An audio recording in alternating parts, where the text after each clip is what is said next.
it's important to understand the moment that you're in, and it cuts against the very core of human nature to understand it, because I am totally convinced at my age that denial is the most powerful of all human instincts. I'm serious.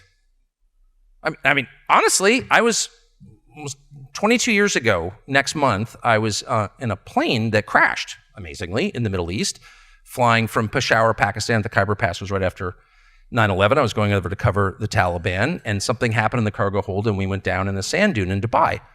Obviously, I survived, but it was a Pakistan International Airways flight, and the thing that changed my life about that experience was something happened horrible to the plane. Like there was an explosion in the cargo hold, some debate about what it was, but it happened, and the plane starts dropping, and the wing appears to detach, the right wing, and the plane is like struggling for altitude and going up, gunning the engines and sideways. It's like 3 a.m. over the Arabian Sea. People are freaking out on the plane. Every person on that plane thought we're going to die, very much including me. I had 3 little kids. I was half drunk, which makes it worse. And we finally come in kind of sideways into the sand dune. The plane's on its side, and I'm in the first seat on the plane. It's a big double-aisle Airbus. And I just had one thought, which is I'm getting off the plane. And it's, totally dark, and you can see burning from the wing. So it's like, it is time to depart the plane. So I hop up, and this male flight attendant stands right in front of me and goes, "Sit down, everything is fine. Everything is fine." That's a verbatim quote. Everything is fine. It was so demonstrably unfine, I can't even begin to describe how unfine it was.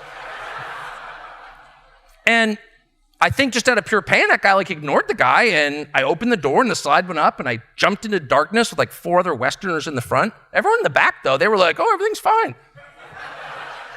And I thought, I've brooded on that for over 20 years. Why did he claim everything was fine? The pilots, by the way, went right out the front windows. Well, they did. Oh, absolutely. Whatever. Good luck, guys. And I think he just couldn't metabolize the change. It was so awful, he just could not admit what was happening right there in front of everybody.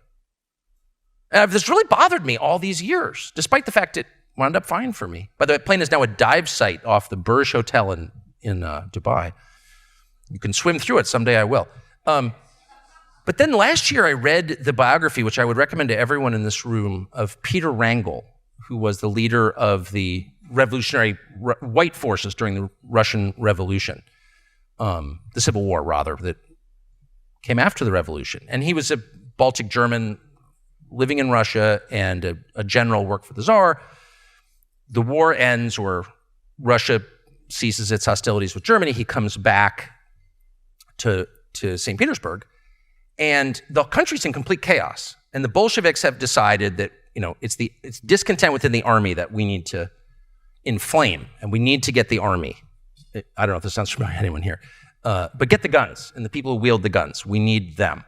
So the first thing they do is destroy all discipline in the Tsar's army, complete.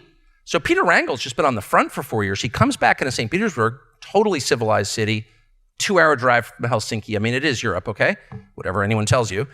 And he's wandering through, and soldiers are going crazy in the streets.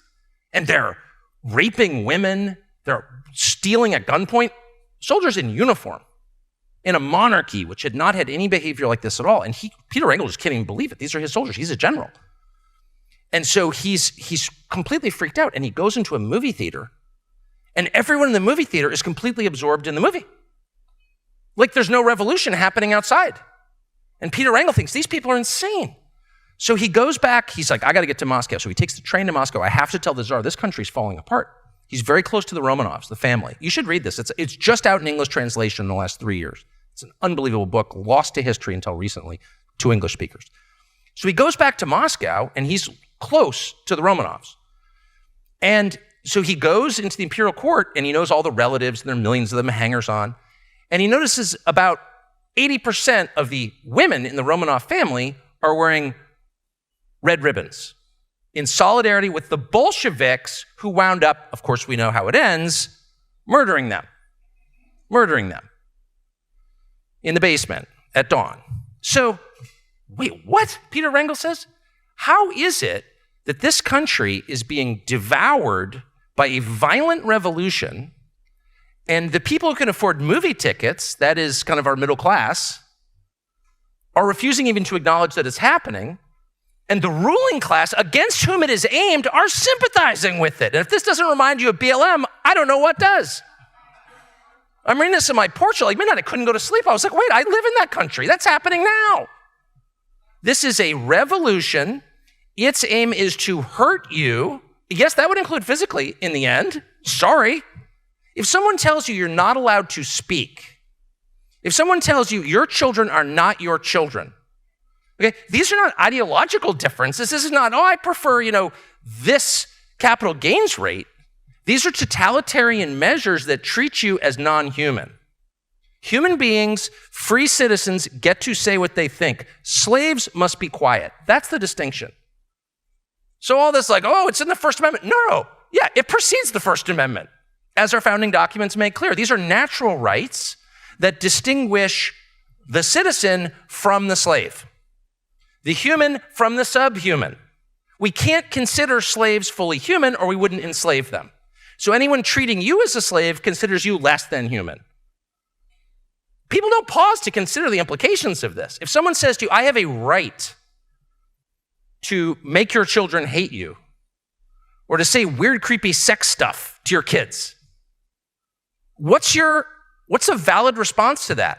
I'm calling for applying natural law to American life. And if you refuse to do that, what happens? Well, we're watching what happens. They become increasingly aggressive. The aims are exactly like the means, totalitarian. Period. This is not a debate. They don't want a debate. They've said that explicitly, they don't want a debate.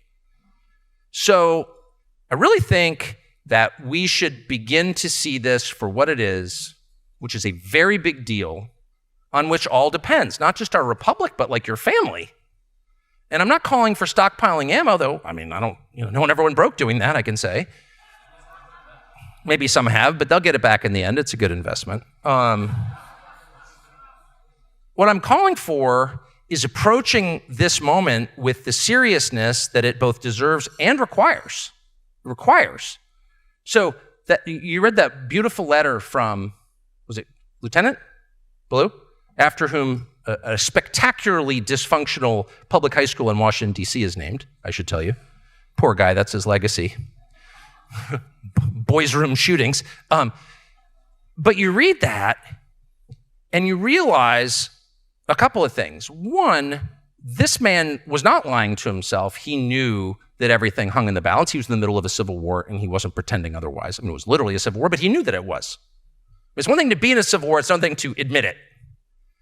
And he did admit it, okay?